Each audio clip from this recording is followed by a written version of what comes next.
चलिए मेरी बात को जरा ध्यान से सुनो। एसबीसी वॉल्यूम 2 के अंदर सबसे पहला चैप्टर हम स्टार्ट कर रहे हैं जिसका क्या नाम है, various initial registration and licences. ये चैप्टर बहुत बड़ा था तो मैंने इसको दो पार्ट में डिवाइड कर दिया है ना। तो various initial registration and licences 1 और various initial registration and licences 2 है ना। अगर आप दोनों चैप्टर को मिला के देखेंगे तो बहुत सारे रजिस्ट्रेशन और लाइसेंसेस के बारे में बताया गया है। अब ध्यान से सुनो जो मैं बोल रहा हूं। आप जानते हैं हमारा सब्जेक्ट जो है ये setting up of business entities. तो जब हम सेटिंग अप करने जाते हैं तो इनकॉर्पोरेशन नाम होता है, रजिस्ट्रेशन नाम होता है, फॉर्मेशन नाम होता है। जैसे कंपनी का इनकॉर्पोरेशन पढ़ लिया, एलएलपी का इनकॉर्पोरेशन पढ़ लिया। पर बहुत जगह और भी तो रजिस्ट्रेशन है। बहुत जगह कोई काम स्टार्ट करने से पहले क्या लेना पड़ता है, लाइसेंस। तो इन टोटल ये सेटिंग अप है। क्या है, setting up of business entities या इंसिडेंटल चीजें है ना। तो चलो जरा ध्यान से सुनते जाना। ये जो चैप्टर है, पहले चैप्टर का नाम ले लो एक बार। इनिशियल का मतलब शुरुआत है ना, इनिशियल का मतलब शुरुआत। चलो एक बार और बोलो, एक बार और बोलो। 3 बार नहीं बोलते है ना। देखिए मैंने इसको ग्रुपिंग में कर दिया है। जैसे एक है टैक्सेशन लॉ के अंदर के रजिस्ट्रेशन, फिर है रेगुलेटर्स के साथ रजिस्ट्रेशन, ये तो इसमें आ गया। उसके बाद अब अगले चैप्टर में जाएंगे तो उसके अंदर भी बहुत तरीके के रजिस्ट्रेशन है। देखो तो अगला chapter industrial and labour law और अदर, और बस देखने में बहुत छोटा लग रहा है पर है बहुत बड़ा ये। चलिए चलो देखते हैं। सबसे पहले जरा देखो तो registration under taxation law. Taxation law में सबसे पहले हम क्या ले रहे हैं, पैन नंबर। क्या ले रहे हैं एग्जैक्टली, पैन नंबर है ना। तो आइए शुरू करते हैं। पैन नंबर पता है तुम लोगों को क्या होता है फुल फॉर्म पैन नंबर का? Permanent account number. किसके साथ, इनकम टैक्स डिपार्टमेंट के साथ, ये ना। तो हम इनकम टैक्स डिपार्टमेंट के साथ रजिस्टर हो जाते हैं और हमें एक रजिस्ट्रेशन नंबर मिलता है, that is pan number, that is pan number. आइए, पैन नंबर कितने कैरेक्टर का होता है और क्या ये अल्फा न्यूमेरिक होता है? अल्फा का मतलब अल्फाबेट भी होगा और न्यूमेरिक का मतलब नंबर्स भी होंगे। क्लास में कितने बच्चे ऐसे हैं जिनका पैन कार्ड नहीं है? नहीं है पैन कार्ड अभी, ठीक है तो आज बनवा लेना, पढ़ा रहा हूं ना। कितने के पास पैन कार्ड है? ठीक है, ठीक है जी। आइए अगला। तो क्या इसमें letter as well as digit दोनों होते हैं? लेटर भी होता है और डिजिट भी होता है, ठीक है। आइए, पैन का रिक्वायरमेंट कहां है? इनकम टैक्स एक्ट 1961 में। क्या ये यूनिक नंबर होता है? ये क्यों दिया जाता है? In order to identify the income tax payer, है ना। क्योंकि पैन नंबर सबका अलग अलग होता है, ठीक है। एकदम शांत रहना, सब पे शॉर्ट नोट एग्जाम में आ सकता है। अगला, क्या पैन नंबर आइडेंटिटी प्रूफ में भी यूज हो जाता है? ठीक है, जरा बताइए तो किनको किनको पैन नंबर लेना जरूरी है, बोलते चलो।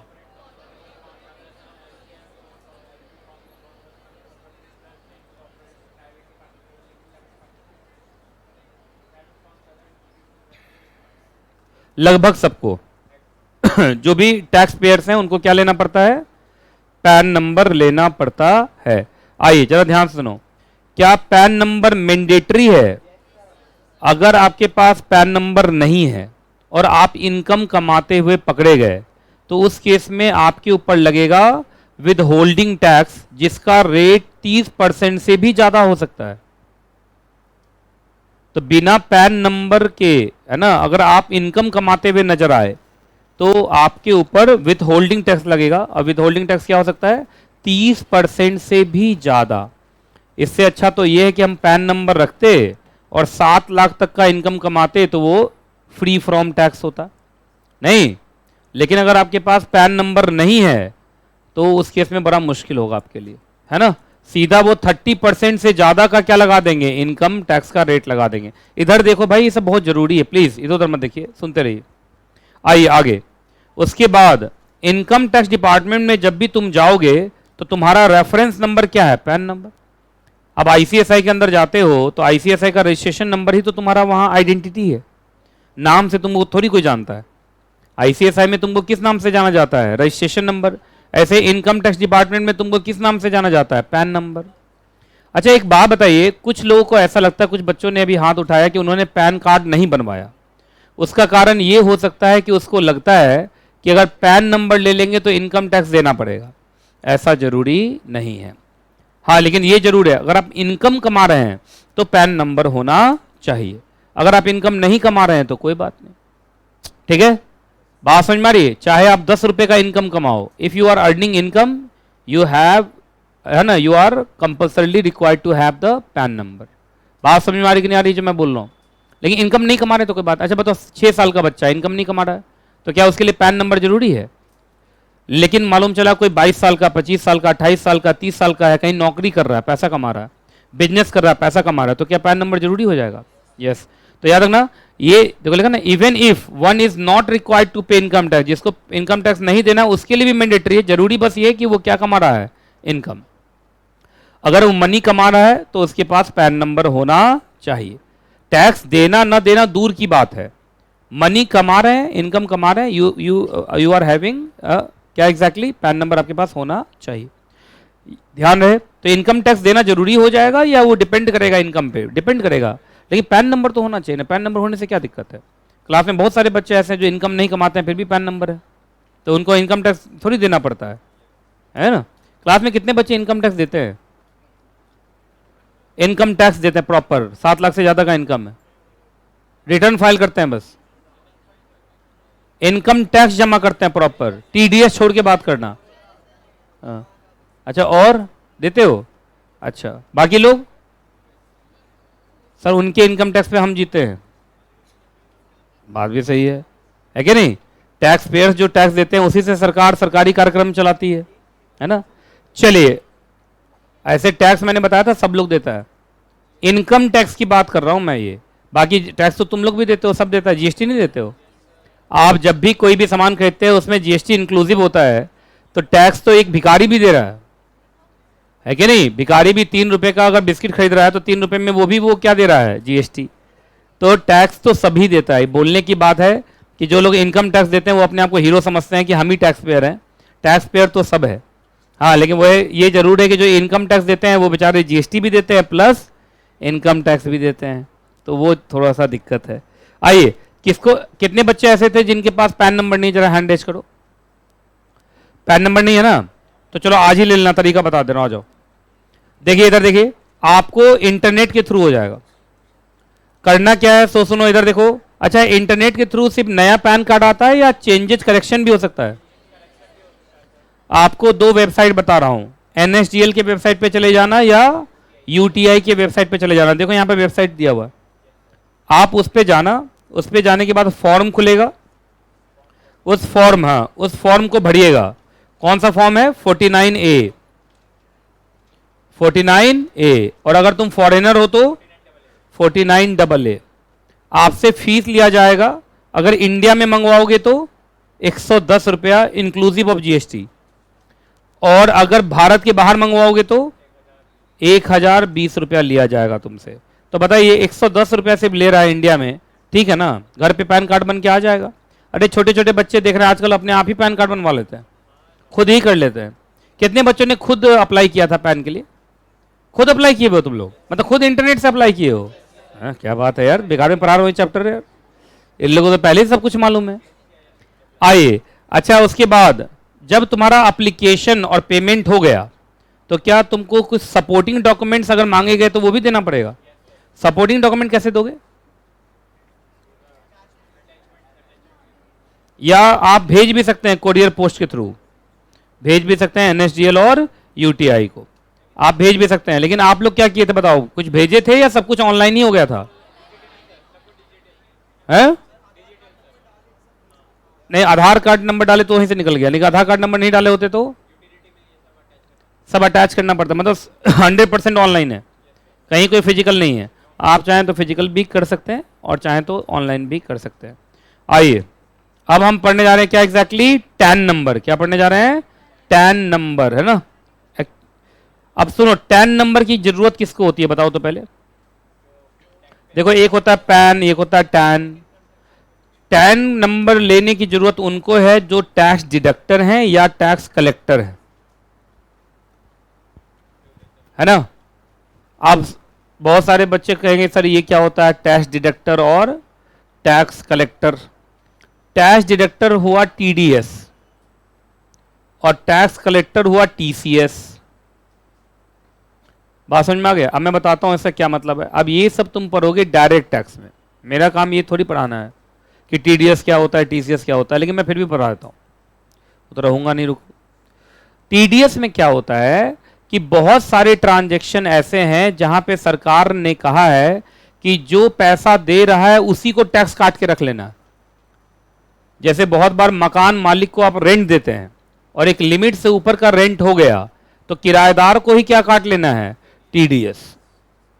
बात समझ में आ रही कि नहीं आ रही है। और टीडीएस काट के आप ही सरकार के पास जमा कर दीजिए, क्योंकि सरकार को मकान मालिक पर विश्वास नहीं है।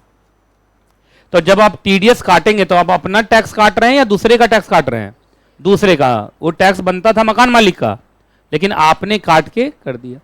एक होता है TCS, tax collection at source. जैसे ई कॉमर्स वेबसाइट पर जब भी तुम कोई चीज खरीदते हो तो वो लोग क्या काट लेते हैं, टीसीएस। टीसीएस में भी देखा जाए तो वो उनका टैक्स नहीं है, हमारा टैक्स वो जमा कर रहे हैं। हमारा टैक्स वो जमा कर रहे हैं कैसे, वो हमारे पैसे में से काट लेते हैं। जैसे मालूम चला उनको देना चाहिए तो 100 रुपया, तो 100 रुपया नहीं देंगे, कितना देंगे, टैक्स काट के देंगे। जैसे आप अपने मकान मालिक को रेंट देना 10,000 तो 10,000 नहीं देंगे, टीडीएस काट के देंगे। बात समझ में आ रही कि नहीं आ रही है। तो याद रखना पैन नंबर होता है टैक्स जमा करने के लिए, और टीडीएस टीसीएस में आपको क्या चाहिए होगा, टैन नंबर। क्या चाहिए होगा, टैन नंबर। ठीक है, अपना टैक्स जमा करना है तो पैन नंबर, दूसरे का टैक्स काट के रखे हुए उसको जमा करना है तो टैन नंबर। ये बात समझ में आ गया। तो टैक्स डिडक्शन या टैक्स कलेक्शन, इसमें आप अपना टैक्स, तुम्हारा पर्सनल टैक्स नहीं होता है, वो किसी और का टैक्स होता है, लेकिन तुमने काट के अपने पास रख के खुद सीधा सरकार को जमा कर देते हो। इसको बोलते हैं टीडीएस और टीसीएस। आइए याद रखिएगा, कभी भी अगर आप किसी का टीडीएस काटोगे या टीसीएस काटोगे तो वो टीडीएस टीसीएस जमा होगा सरकार के पास तुम्हारे तरफ से। जमा करते वक्त आपको कौन नंबर कोट करना पड़ेगा, टैन नंबर। ठीक है, याद रहेगा।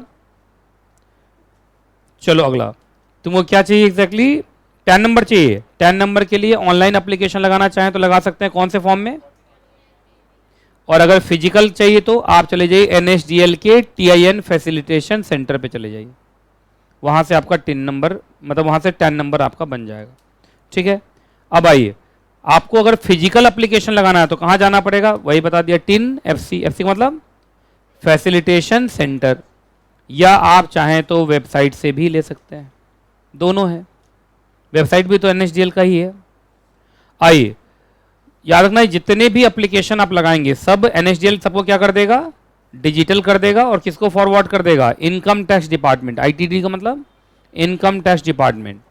फिर आईटीडी क्या इशू करेगा, टैन, आई है ना, टैन। और आईटीडी दे देगा किसको, एनएसडीएल को। फिर एनएसडीएल आपको क्या दे देगा, टैन लेटर। फीस बहुत कम है, कितना है, 65। ठीक है, चलिए अब आ रहा है एग्जैक्टली GSTIN, है ना, इसको शॉर्ट फॉर्म में क्या बोलते हैं, GSTIN। ठीक है, अब ये मुझे एक्चुअली एक चैप्टर है जीएसटी में, वहां मुझे पढ़ाना है, पूरा पूरा पढ़ाना है। देखो तो कितने पेज पे GSTIN चल रहा है, 1.5 पेज लगभग GSTIN,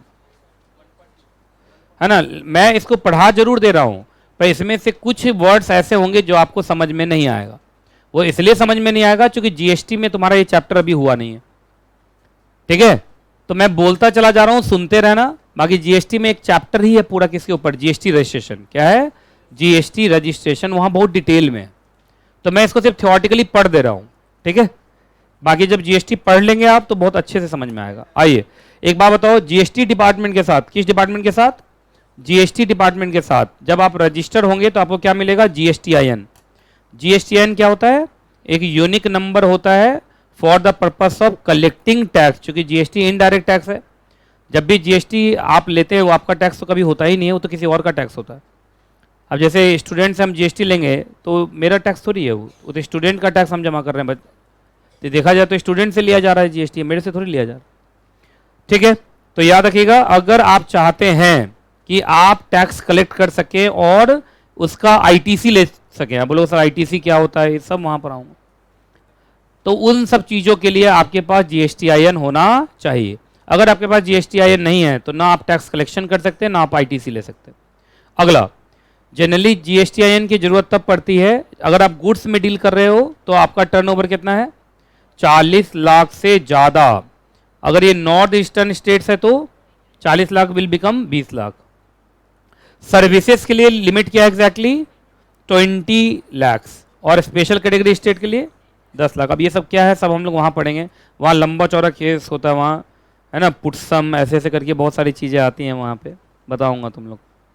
आइए, बाकी ये पैन बेस्ड होता है, क्योंकि जब जीएसटीआईएन होगा ना तो उसके बीच में पैन नंबर आता है, उसके बीच में क्या आता है, पैन नंबर। जैसे मेरा जीएसटीआईएन है, उसके बीच में मेरा ही पैन नंबर है, तो वो लोग दिमाग लगा लिया है, income tax department GST department अंदर अंदर जुड़ गया है।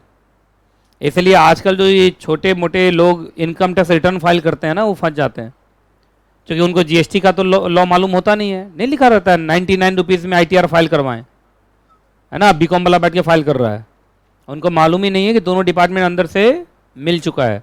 आप इनकम टैक्स रिटर्न में कुछ और टर्नओवर दिखा रहे हैं, जीएसटी में कुछ और टर्नओवर दिख रहा था, ऐसे थोड़ी होता है। तो बहुत सोच समझ के लोगों को इनकम टैक्स रिटर्न फाइल करना चाहिए। इनकम टैक्स रिटर्न फाइल करने के लिए प्रोफेशनल्स का लोगों को इस्तेमाल करना चाहिए, जैसे practising CS, practising chartered accountant, है ना, सीडब्ल्यूएस, बस, और किसी और से नहीं, खतरा पैदा हो सकता है। आइए, कितने डिजिट का होता है ये, क्यों 15 क्यों, क्योंकि 10 तो पैन ही ले लिया का। देखिए आप देख रहे हो तुम लोग कॉन्सेप्ट कितना स्ट्रांग है। कहा सर एक बात बताइए, जीएसटीआईएन में पैन है तो 10 तो वही ले लेगा, तो 5 अपना भी तो होगा इसका। हाँ देखा, समझदार है सब हमारे यहाँ। आ जाओ, जीएसटी, हाँ जीएसटी में 15 डिजिट नंबर, पहला डिजिट 2 डिजिट क्या बताता है, state code, 10 digit, 13th digit, मतलब एक ही स्टेट में कितना बार रजिस्टर्ड हो तुम, 4 बार हो तो 4, 5 बार है तो 5, अच्छा 14th डिजिट जेड ही रहेगा, है ना, और लास्ट डिजिट चेक कोड है, वो उन लोग का अपना कोड होता है। चलिए देखते जाओ, आप जीएसटी में जब जाएंगे तो कुछ लोगों का कंपलसरी रजिस्ट्रेशन है, कुछ लोगों का कंपलसरी रजिस्ट्रेशन नहीं है। कंपलसरी किसका है भाई, अगर आप इंटर स्टेट सप्लाई कर रहे हैं, अब ये सब तुम लोगों को पढ़ाऊंगा जीएसटी में, जीएसटी तो स्टार्ट होने वाला। कैजुअल टैक्सेबल पर्सन, अब ये क्या होता है वहां पढ़ेंगे। Non resident taxable person, e commerce operator, और आरसीएम में जो लोग, आरसीएम के अंदर जो लोग भी टैक्स देते हैं। अब आरसीएम क्या होता है हम पढ़ेंगे। चले आगे, कौन कौन लोग ऐसे हैं जिनको रजिस्टर कराने की जरूरत नहीं है, वो ऐसे लोग जो ऐसे गुड्स सर्विस या बोथ में है which are not liable to tax. कोई ऐसा गुड सर्विस बोथ में है जो wholly exempt from tax. Agriculture वाले को छोड़ दो भाई, और स्पेशल कैटेगरीज वाले को छोड़ दो, जिसको सेंट्रल गवर्नमेंट बोले, जिसको गवर्नमेंट बोले। तो इन 4 लोगों को जीएसटीआईएन लेने की जरूरत नहीं है। चलिए, अगर जीएसटीआईएन लेना है आपको, जीएसटीआईएन लेना है तो आपको कौन सा एक्ट में जाना पड़ेगा, सीजीएसटी एक्ट के अंदर जाना पड़ेगा। जिस दिन पहली बार आप लाइबल हुए, जैसे तुम्हारा टर्नओवर 41 लाख हो गया, तो जिस दिन 40 लाख से बढ़ा उससे कितने दिन के अंदर, 30 डेज के अंदर नहीं। और कैजुअल या नॉन रेजिडेंट टैक्सेबल पर्सन हो तो जिस दिन तुम बिजनेस कमेंस कर रहे हो उससे 5 दिन पहले आपको क्या ले लेना पड़ेगा, जीएसटीआईएन ले लेना पड़ेगा। अब ये सारी चीज़ें मैं बार बार बोल रहा हूँ, जल्दी जल्दी में हो रहा है, नहीं समझ में आ रहा होगा, लेकिन ये मैं बोल जरूर दे रहा हूँ, जीएसटी जब पढ़ाऊंगा तो बहुत डिटेल में घुस घुस के पढ़ाऊंगा, है ना, तो चिंता करने की जरूरत नहीं है। चलिए अब देखो, जैसे इसमें तुमको मालूम ही नहीं कैजुअल पर्सन कौन होता है, नॉन रेजिडेंट टैक्सेबल पर्सन कौन होता है, तो तुमको तो कुछ मालूम ही नहीं अभी। चलिए आइए अगला, याद रखिएगा आपका कितने दिन में उधर से जीएसटीआईएन आ जाएगा, 3 दिन में आ जाएगा। अगर उन्होंने कोई क्लैरिफिकेशन मांग लिया तो 7 दिन और ले सकते हैं वो, है ना, लेकिन इतने दिन में नहीं आया तो आप मान के चलिए कि आपका application deem to be approved, ठीक है, डीम टू बी अप्रूव्ड। चलिए, कैंसिलेशन ऑफ रजिस्ट्रेशन, बताइए तो जीएसटीआईएन कैंसिल भी हो सकता है क्या, आप खुद कैंसिल करवा सकते हैं, है ना, लिखा ना। अच्छा, एक्चुअली प्रॉपर ऑफिसर खुद है, पहले प्रॉपर ऑफिसर खुद कर सकता है, या प्रॉपर ऑफिसर के सामने किसी ने क्या किया है, एप्लीकेशन फाइल किया है, ये आप खुद है। अगर मर गया है मालूम चला बिजनेसमैन तो उसका लीगल हायर, है ना। तो ये 3 सिचुएशन है, बोलो कौन कौन। प्रॉपर ऑफिसर खुद, दूसरा किसी ने खुद ही एप्लीकेशन लगा दिया सर बिजनेस बंद, जीएसटीआईएन बंद कीजिए, और कोई मालूम चला मर गया तो बिजनेस खत्म हो गया, तो उस केस में उसका लीगल हायर एप्लीकेशन लगा दिया कि इस जीएसटीआईएन को क्या कर दीजिए, खत्म कर दीजिए, है कि नहीं, क्लियर है। चलिए लेकिन एक बात बताओ, सिर्फ कैंसिल होने से अपने लाइबिलिटी से बच जाओगे क्या ना।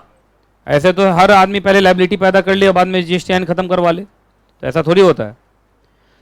चलो भाई अब कुछ रेगुलेटर से, इसका मतलब सुनो, हमने टैक्सेशन में 3 देखा, पैन देखा, टैन देखा, जीएसटीआईएन देखा, ये देखा ना, पैन टैन जीएसटीआईएन, ये तो था कौन वाले में, टैक्सेशन वाले में। अब हम पढ़ने जा रहे हैं रेगुलेटर्स, बहुत सारे रेगुलेटर्स हैं। पहले नंबर पे आरबीआई आ रहा है।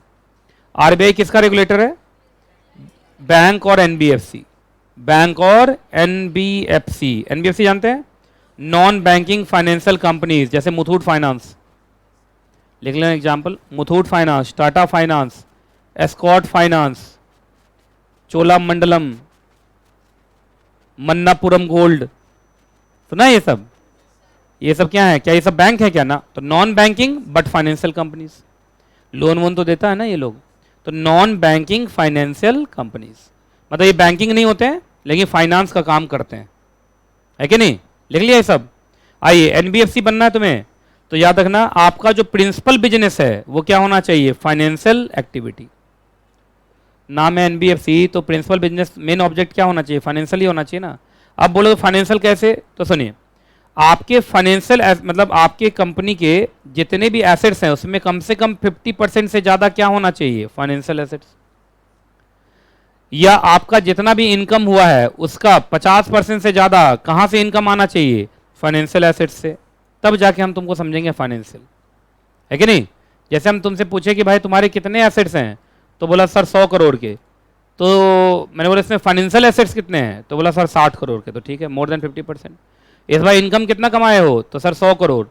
इसमें फाइनेंशियल बिजनेस से कितना इनकम कमाए हो, तो सर 70 करोड़ कमाया है फाइनेंशियल से, तो 70%। तो इसको बोलते हैं 50-50 टेस्ट। क्या बोलते हैं, 50-50 टेस्ट, मतलब तुम्हारे बिजनेस का 50% से ज्यादा चीज फाइनेंशियल से ही दिखना चाहिए, तभी तुम्हें क्या मिलेगा, एनबीएफसी लाइसेंस, अदरवाइज मिलेगा नहीं। एनबीएफसी लाइसेंस चाहिए, पहले कंपनी बनाना पड़ेगा, चाहे प्राइवेट लिमिटेड कंपनी बना लीजिए या पब्लिक कंपनी बना लीजिए, जो बनाना बनाइए, कंपनी बनाइए। जितने भी एनबीएफसी होंगे वो कंपनी होंगे, है ना।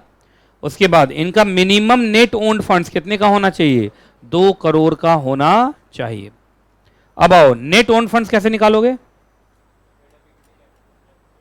कैसे, आपको एडिशन क्या करना है, paid up equity capital plus free reserves plus security premium account, वही share premium account, plus capital reserve, है ना, जो तुमने किसको बेच के बनाया था, एसेट्स को बेच के बनाया था। आपको याद होगा ना, कैपिटल एसेट्स को बेचेंगे तो कैपिटल रिजर्व बनेगा, लेकिन याद रखना रीवैल्यूएशन नहीं होना चाहिए। आपको याद होगा रीवैल्यूएशन नोशनल होता है, वो सच में होता नहीं है। इसमें से माइनस क्या करोगे, एक्यूमुलेटेड लॉस, और बोलो, और इनटेंजिबल एसेट्स। इनटेंजिबल का मतलब, हाँ, जो रियल नहीं है। और सुनो, इस कंपनी ने, इसको अच्छे से समझना, इस कंपनी ने दूसरे एनबीएफसी के शेयर्स में पैसा लगाया था, या अपने ग्रुप कंपनी या सब्सिडरी के शेयर्स डिवेंचर्स में पैसा लगाया था, तो ये इनका इन्वेस्टमेंट है, इन्वेस्टमेंट हुआ ना इनकी तरफ से, इन्वेस्टमेंट एसेट होता है। तो याद रखना 10% ऑफ ओन्ड फंड तक तो हम अलाउ करेंगे एसेट में जोड़ने के लिए, लेकिन 10% से ज्यादा होगा तो फिर वो अलाउड होगा नहीं। तो इसका मतलब ये वाला इस तरीके का जो तुम्हारा एसेट है ये कहां तक अलाउ करेंगे हम, 10% तक, 10% से ज्यादा नहीं। जैसे ये बता रहे हैं नेट ओन फंड्स कितना होना चाहिए, 2 करोड़। तो मैंने इनसे पूछा कि नेट ओन फंड्स में भाई बताओ तो तुम्हारा कैसे बन रहा है नेट ओन फंड्स, तो कहा सर हमने दूसरे कंपनी, मतलब दूसरे एनबीएफसी में या अपने सब्सिडरी में, अपने ग्रुप कंपनी में 3 करोड़ रुपया लगाया हुआ है। तो कहा 3 करोड़ ने, अगर ऐसा है तो इसमें सिर्फ 10% काउंट करते हैं। इसमें कितना काउंट करते हैं, तो अगर तुम 3 करोड़ लगाए हो तो 3 करोड़ का 10% निकालो, 30 लाख, तो ये सिर्फ 30 लाख हुआ। अब बाकी जोड़ जोड़ के और 2 करोड़ तक पहुंचाओ, नहीं समझे। तो इस तरीके का इन्वेस्टमेंट क्या 100% काउंट होगा या सिर्फ 10% काउंट होगा, इस तरीके का इन्वेस्टमेंट के नाम पर सिर्फ कितना काउंट होगा, सिर्फ 10% काउंट होगा, 10% से ज्यादा नहीं। एनबीएफसी का लाइसेंस लेना है, आप ऑनलाइन भी जा सकते हैं और ऑफलाइन भी जा सकते हैं। किससे लाइसेंस लेना पड़ेगा? आरबीआई। मेरे साथ साथ बोलते रहेंगे तो ज़्यादा अच्छा रहेगा। आइए, कौन कौन सा डॉक्यूमेंट देना पड़ेगा आरबीआई को? तुम लोग बोलो, मैं नहीं बोलूंगा। देखो भाई, थ्योरेटिकल है, तुमको ही बोलना पड़ेगा। बोलना शुरू करो, शुरू से अंत तक। जो नहीं बोला बेवकूफ है। जो नहीं बोला बेवकूफ है।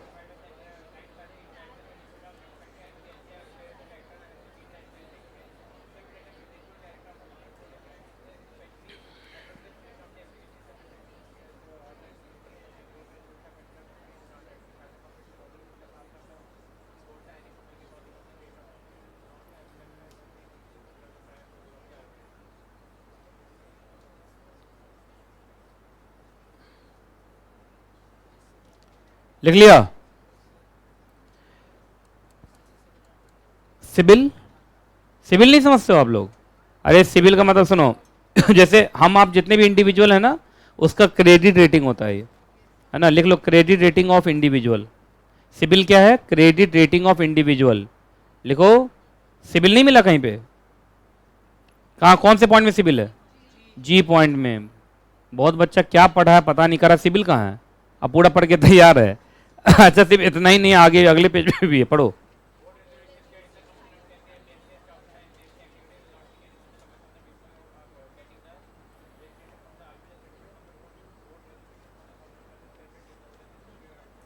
D2H वाले बच्चे सब पढ़ रहे हो ना?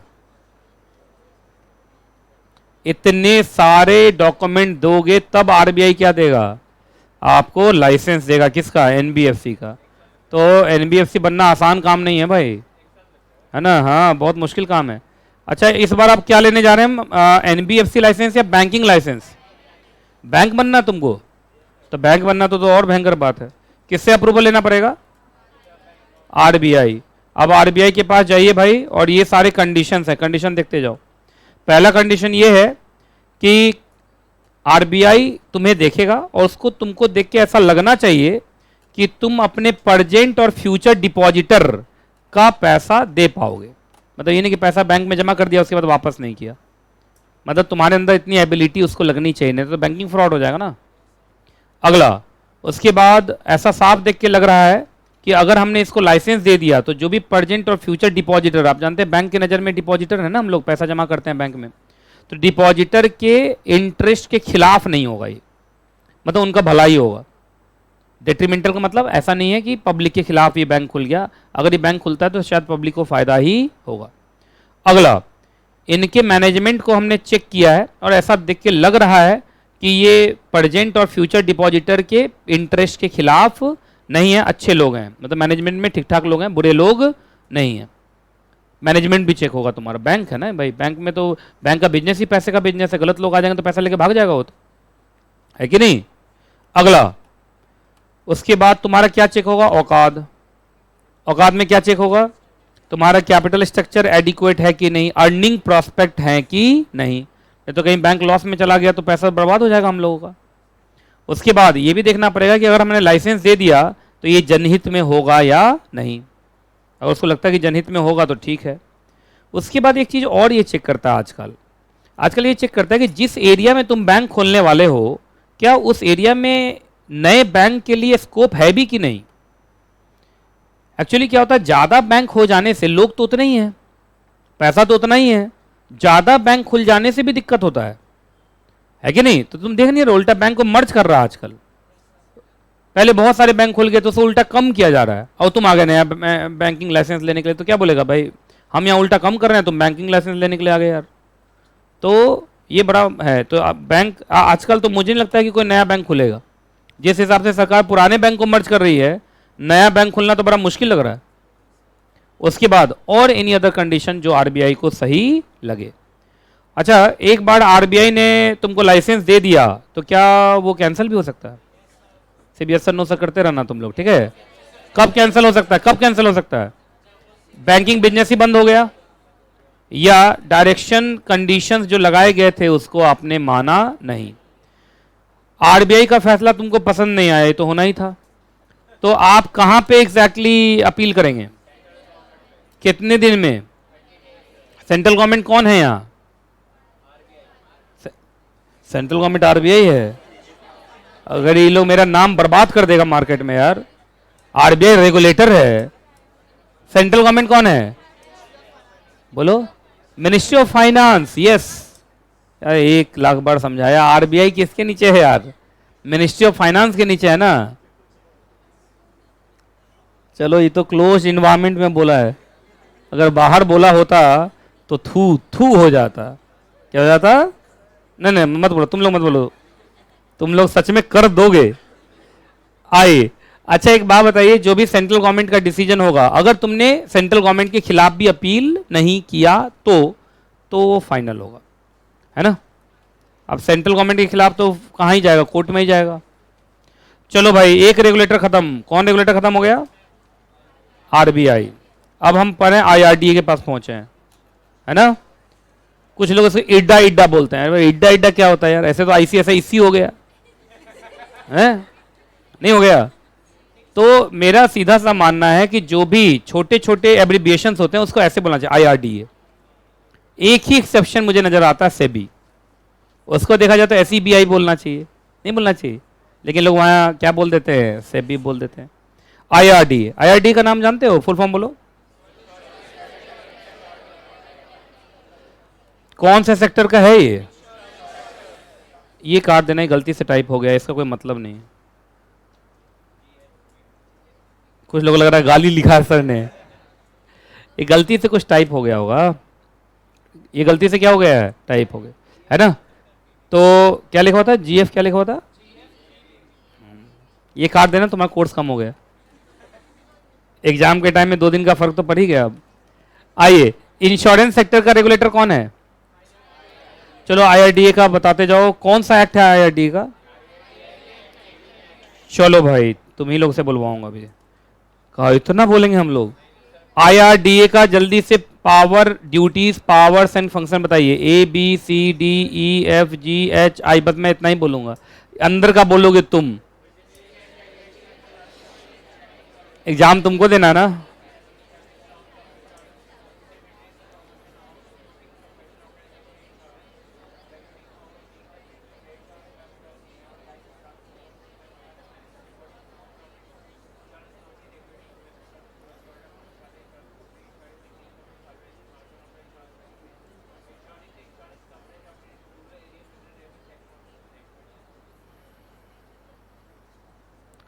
पढ़ लिया?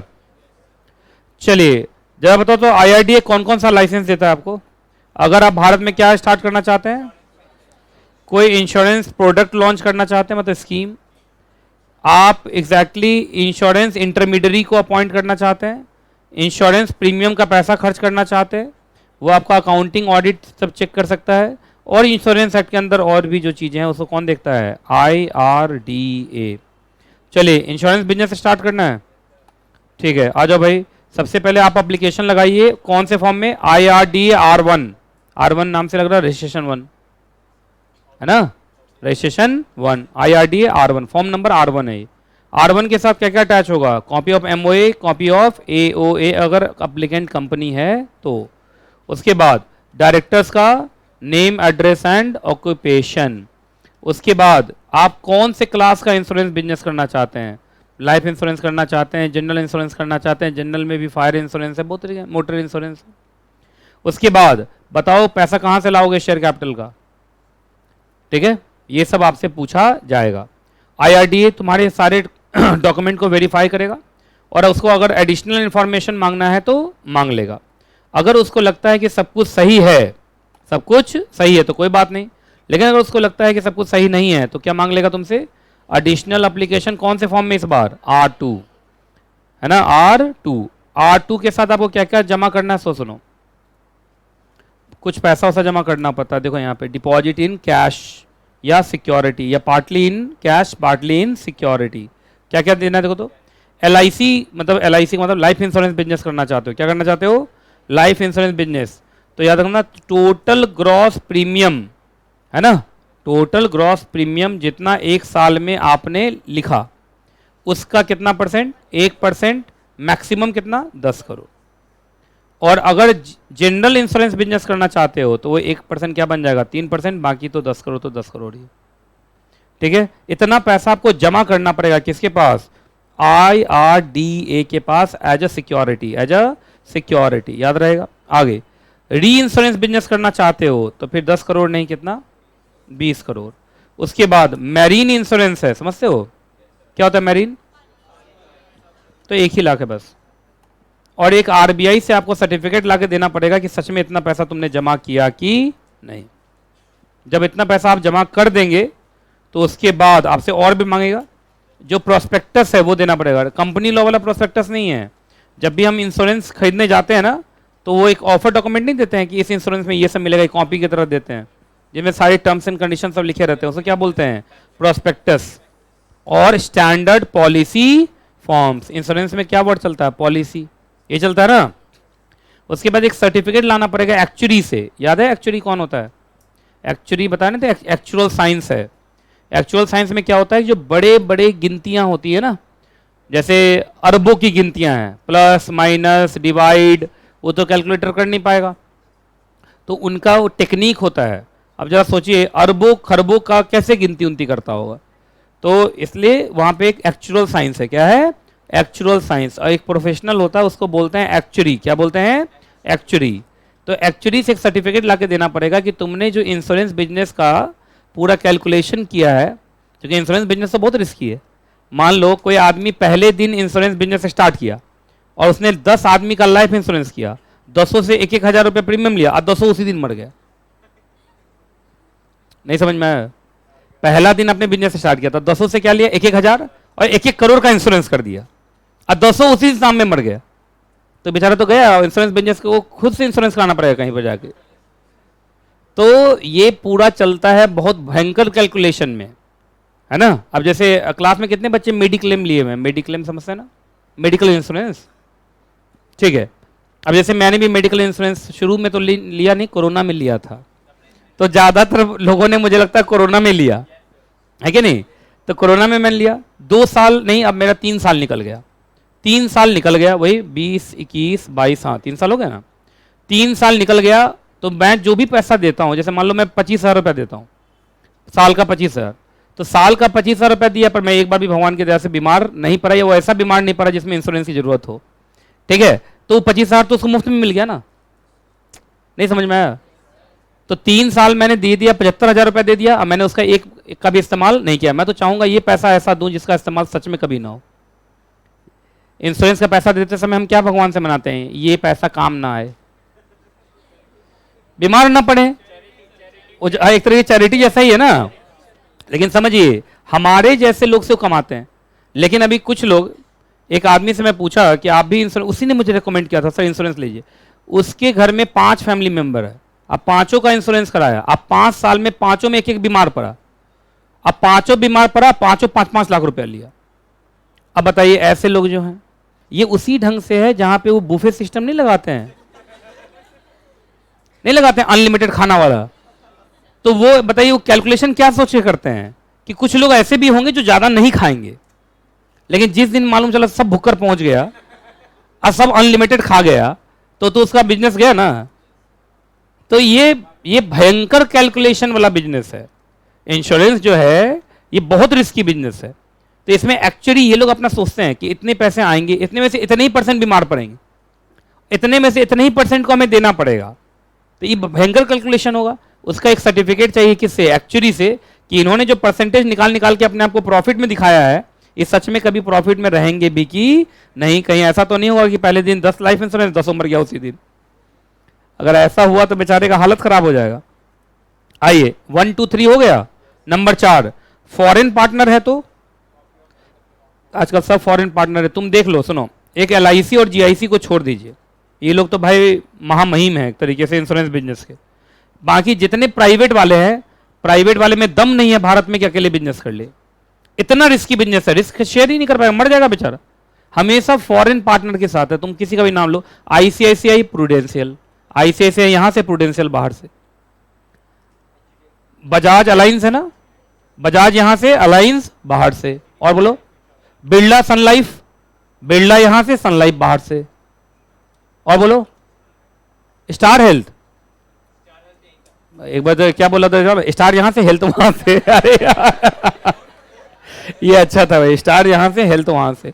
ये ऐसा नहीं, मतलब ज्यादातर HDFC अर्गो देखा होगा, ERGO लिखता है ना, HDFC यहाँ से अर्गो बाहर से।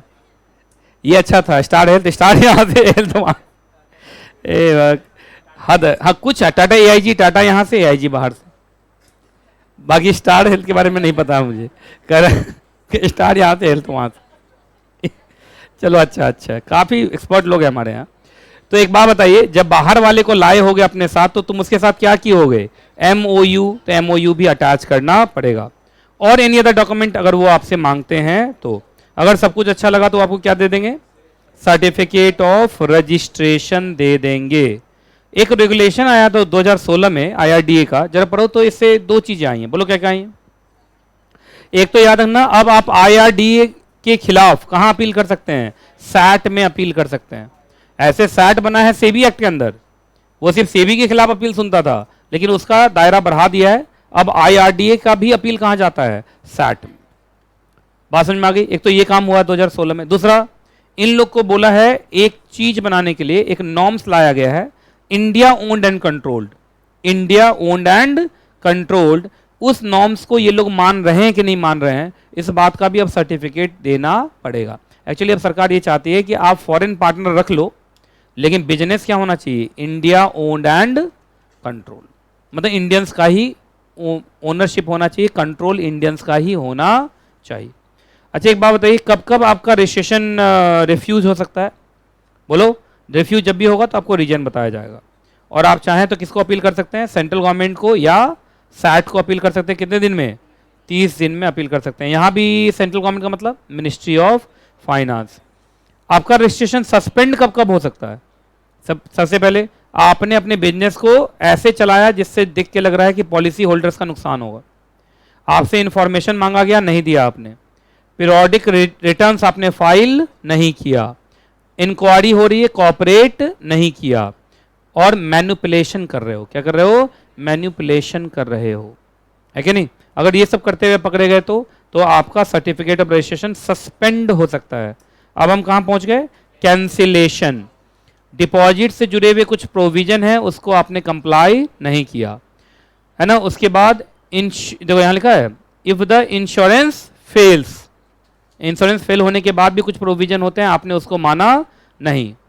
इंश्योरेंस कहां पहुंच गया है, लिक्विडेशन, इंश्योरर कहां पहुंच गया है, लिक्विडेशन में पहुंच गया है, या क्या बन चुका है, इंसॉल्वेंट।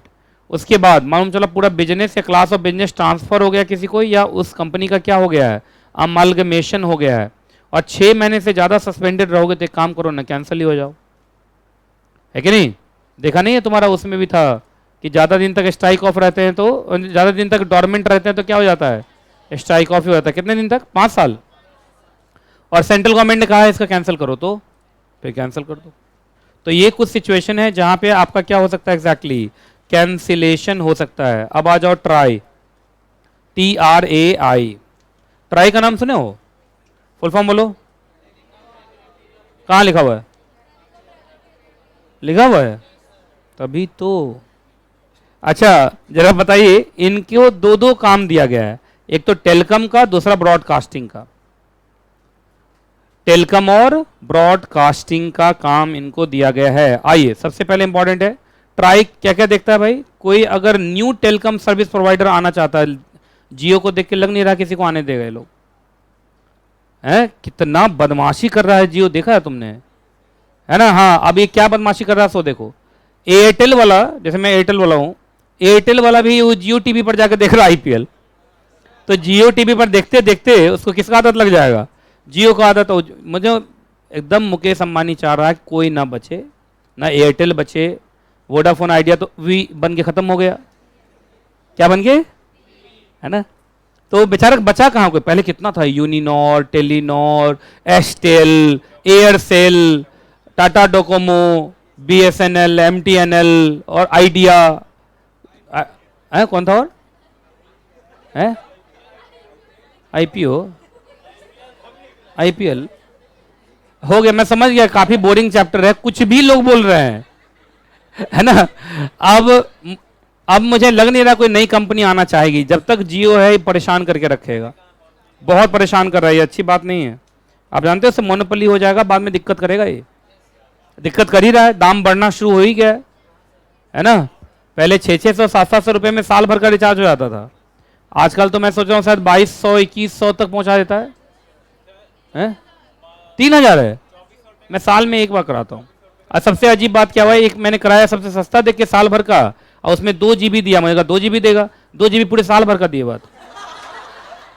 अब मेरे इस वाले फोन में कभी इंटरनेट रहता ही नहीं है, और इसी फोन में ब्रॉडकास्ट बना हुआ तुम लोग का, तो मैं कहीं जाता हूँ ना तो मैं तुम लोग को कुछ लिख ही नहीं पाता, इसलिए मैं बोलता हूँ कोमल वाले ब्रॉडकास्ट पे तुम लोग जुड़े रहो, जैसे कि तुमको मैसेज वैसेज आए। कहीं भी मैं बाहर चला जाता हूँ तो इस फोन में है ही नहीं, इस फोन में इंटरनेट ही नहीं है, खत्म। फिर किसी से हॉट स्पॉट लेता हूँ, हॉट स्पॉट या हॉट स्पॉट, तो हॉट स्पॉट लोगों से मांगना होता है, और तब जाके मैं कुछ कर पाता हूँ। मुझे नहीं मालूम था कि 2 GB पूरे साल भर का दिया था, बताइए 2 GB साल भर का क्या देख देख के सिर्फ 2 साल निकालूंगा, क्योंकि एक बार अगर ऑन हो गया इंटरनेट तो वो तो अंदर अंदर इतने सारे ऐप हैं कि एकदम भिड़ जाते हैं, मैं लूंगा मैं लूंगा मैं लूंगा, 2 GB मैं खत्म करूंगा। अजीब हालत है भाई। तो लेकिन सस्ता है नहीं, मैंने देख लिया वो प्लान सस्ता कोई नहीं है। अच्छा बताओ, तो अगर मैं वो लेना चाहूँ तो, मतलब हर महीने में कुछ इंटरनेट लेना चाहूँ तो 2 GB 3 GB 58 रुपीज में 2 GB एक महीने के लिए, 3 GB एक महीने के लिए, डेली देगा? नहीं, डेली 2 GB चाहिए मुझे, बहुत महंगा पड़ जाएगा क्या?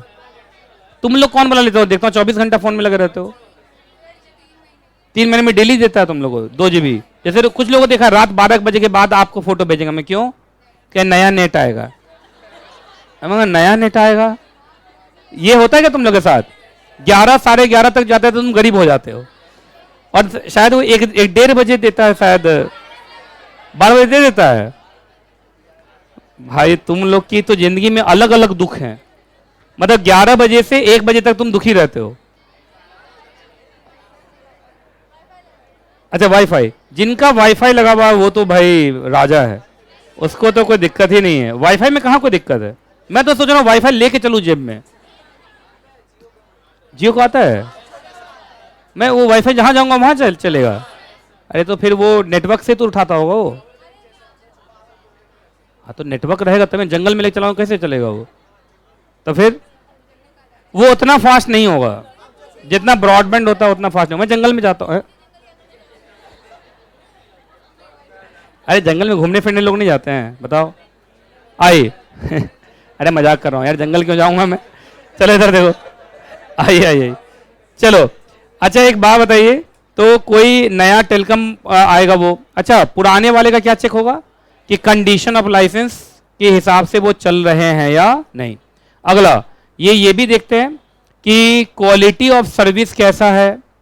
उसके बाद जरा देखिए एडवर्टीजमेंट कितना दिखाया जा रहा है, ये बहुत जरूरी है। एडवर्टीजमेंट तो बहुत ज्यादा दिखाते हैं लोग, है ना। मुझे लग रहा है सेटमैक्स 20 सूर्यवंशम फिल्म दिखाने में भी 3 घंटे की फिल्म या 2.5 घंटे की फिल्म में वो 4-5 घंटे पहुंचा देता है, 4-5 घंटे तो आराम से पहुंचा देता है। अरे अब तो ये लोग इतना बदमाश हो गए, गाने के बीच में भी एडवर्टीजमेंट दिखाता है, मतलब हीरो ऐसे किया बस बीच में वॉशिंग पाउडर निरमा, देखा है?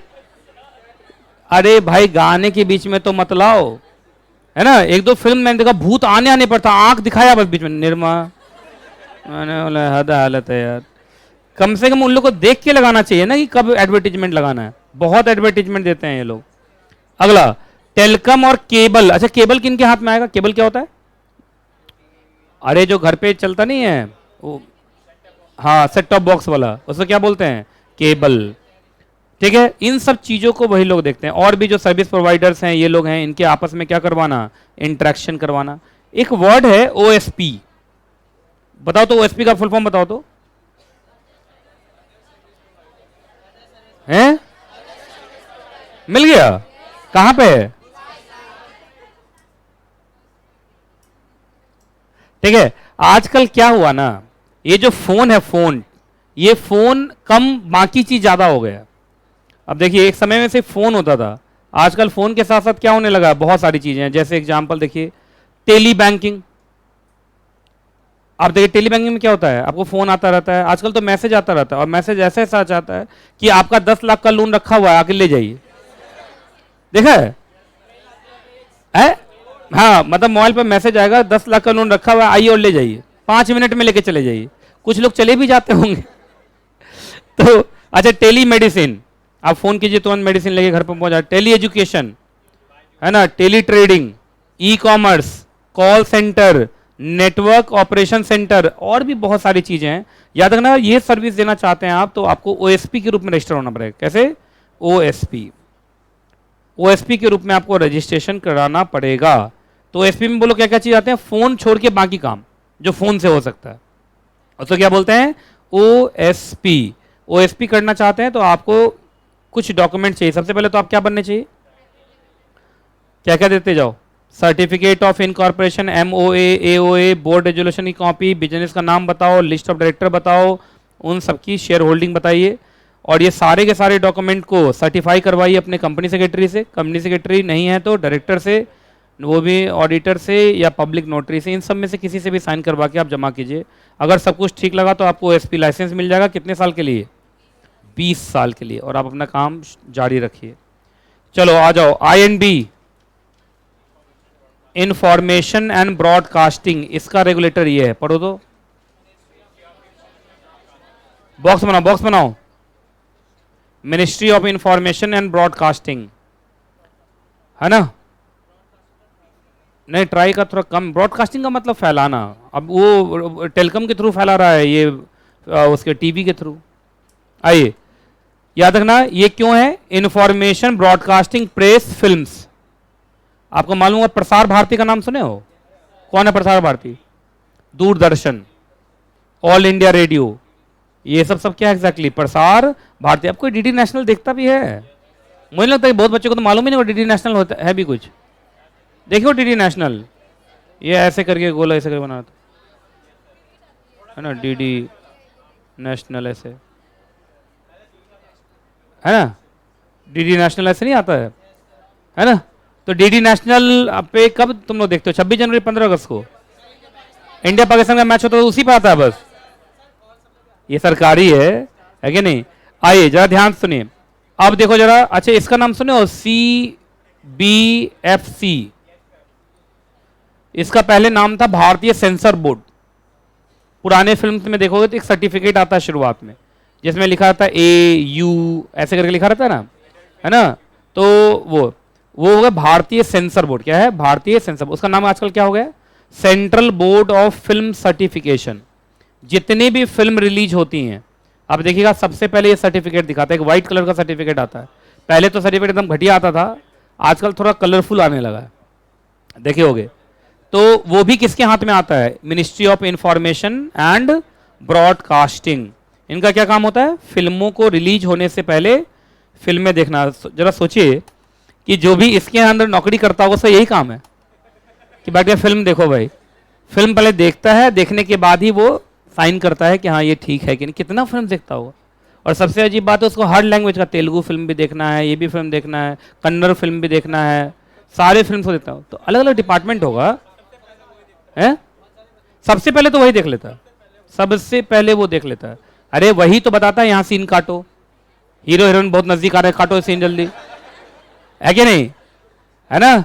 तो ये सीन आजकल मुझे लग रहा है कुछ ज्यादा लिबरल हो गया है ना? खासकर ये जो OTT प्लेटफॉर्म है, OTT प्लेटफॉर्म पे तो कुछ प्लेटफॉर्म ऐसे हैं जहां पे इनका नजर ही नहीं जा रहा। जैसे उल्लू टीवी है, या क्या नाम है, ऑल्ट बालाजी है ना? मैंने देखा अलग ही एडवर्टीजमेंट रहता है इन लोग का, और जबरदस्ती मेरे फोन पे चलने लगता है। अच्छा, तुम लोग के साथ भी कभी ऐसा होता है?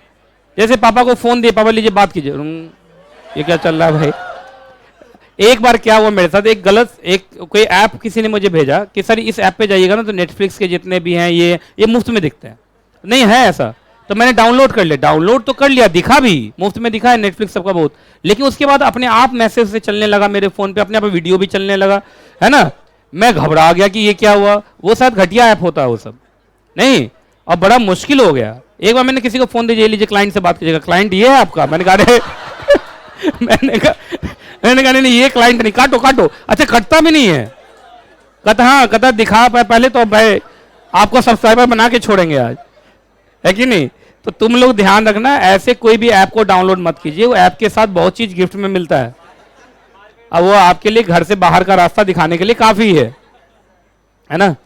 कहा सर, तुम लोग ध्यान देते हो इन सब चीजों पे? अपने आप आजकल फोन में मैं देखता हूँ, आप खोलिए अपने आप, इतना छोटा सा बॉक्स, किसी का नंबर भी आएगा तो नंबर में भी इतना बड़ा एडवर्टीजमेंट लगाए रखता है, देखा आपने? और उसमें वीडियो भी चलता रहता है। मैंने कहा चलो ठीक है। मेरा मानना है इन्फॉर्मेशन ब्रॉडकास्टिंग मिनिस्ट्री को थोड़ा सा ये उल्लू टीवी और इस सबको देखने की जरूरत है ना? क्योंकि आप समझते नहीं है, बच्चा बिगड़ जाएगा।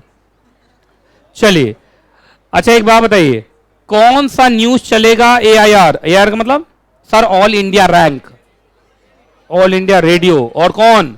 दूरदर्शन। आजकल तो दूर ही हो गया हम लोगों से, दर्शन कहां दे रहा है? अरे आजकल तो टेलीविजन ही नहीं देख रहे हैं लोग। आपको विश्वास नहीं होगा, मैंने भी अपने एयरटेल का लगाया हुआ है, मैं एयरटेल का थोड़ा फैन हूं, तो मैं एयरटेल के सर्विसेज लेता हूं। तो एयरटेल का वो D2H नहीं है, वो लगाया हुआ है। अब मैं रिचार्ज ही नहीं करा रहा 2-3 साल से, वही इंटरनेट से जोड़ दिया इसको, टीवी को नहीं, एंड्रॉइड से जोड़ देते हैं, उसी पर सब कुछ चलता रहता है। और बाकी लोगों से मैं मांग लेता हूँ, किसी से नेटफ्लिक्स का पासवर्ड मांग लेता हूँ, किसी से, सब है मेरे पास, है ना? है नहीं, मैंने भी मांगा, मैं कहां से दूंगा तुमको? वही मुझे बोलता, कभी कभी ऐसा होता है कि वो देख रहा होता है तो मैं नहीं देख पाता हूँ, तो उसे फोन कर, मुझे भी देखना है प्लीज, तो उधर से वो बंद करता है, फिर मैं देखना स्टार्ट करता हूँ। तुम लोग में अगर किसी के पास पासवर्ड ज्यादा हो तो दे सकते हो, कोई दिक्कत नहीं। जैसे सोनी लिव का मुझे अभी जरूरत है। सोनी लिव का क्यों जरूरत है? अभी अजय देवगन आया था, वो कौन है वो कॉमेडियन, कपिल शर्मा के शो पे आया था अजय देवगन, तो उसका ना 10 मिनट का दिखा देता है, कहता है इससे ज्यादा देखना तो सोनी लिव पे जाए, तो पैसा कौन देगा? ऐसा होता है ना? नहीं, पुराना वाला एपिसोड नहीं, मुझे अभी वाला चाहिए, अभी तो अजय देवगन आया था, नहीं चाहिए सब्सक्रिप्शन। अच्छा, सीधा डाउनलोड करूंगा, सोनी लिव चल जाएगा, आज ही देखूंगा। चलो आइए अगला, broadcasting and television, import and export of film का मतलब? अरे भाई, बाहर की फिल्म यहाँ नहीं आती हैं, स्पाइडरमैन आ जाता है यहाँ पे, एवेंजर्स आ जाता है यहाँ, और यहाँ का कौन है वो, किसको मिला है वो अभी RR को, कौन गाने को? नाटू नाटू गाने को। अभी मैंने उसी में देखा कि शर्मा, कौन शर्मा, कपिल शर्मा के शो में अजय देवगन से पूछा कि आप RRR में तो आप भी थे, और देखिए इसको तो नाटू नाटू सॉन्ग को क्या मिल गया, ऑस्कर, तो आप क्या कहना चाहेंगे? कहा वो मेरे वजह से मिला। कहा आपकी वजह से कैसे मिला? कहा सोचो अगर मैं डांस कर दिया होता उस पर तो। अपना बेइज्जती खुद ही करा रहा था, उसे मालूम तो चल के निकाल, नाटू नाटू चल चल के वो निकाल देता पूरा सॉन्ग, और खुद ही बेचारा बोल दिया, वो डांस नहीं करता ना। आइए, फिल्म इंडस्ट्री को बढ़ावा देना, कोई दिक्कत नहीं है, फिल्म इंडस्ट्री अपने आप को ही बढ़ावा दे रहा है ना? क्या दिक्कत है, देख ही रहे हो। अगला, फिल्म फेस्टिवल कराना, होता ही रहता है, अवार्ड्स फंक्शन नहीं होते? मैं बचपन में बड़ा अट्रैक्ट होता था अवार्ड फंक्शन से, रात रात भर 31 तारीख को रात में, 1 जनवरी से एक दिन पहले अवार्ड नाइट आता था। आजकल नहीं आता ना? आता है, एडवर्टीजमेंट बहुत देता था, बाप रे बाप, है ना? अच्छा, ये तुमने बहुत जगह देखा होगा, ये वर्ड DAVP वर्ड देखा होगा, ये है directorate of advertisement and visual publicity, ये भी इन्हीं के हाथ में आता है। Press relation, government of India का, उसका फीडबैक लेना, ये सब इन्हीं का काम है। तुमने देखा बहुत जगह PIB लिखा रहता है ना, प्रेस इंफॉर्मेशन ब्यूरो, ये भी किसके हाथ में आता है? जब भी देखो ना सरकार प्रेस रिलीज करती है, नहीं प्रेस मीट होता है, तो तुम्हें पीछे लिखा रहेगा PIB लिखा रहेगा, तो PIB यही तो है। इंटरनेशनल कॉपरेशन करते हैं in the field of information and mass media. जरा बताइए IND के ऊपर कौन कौन सा लॉ लगता है? चलो सब लॉ का नाम बोलो।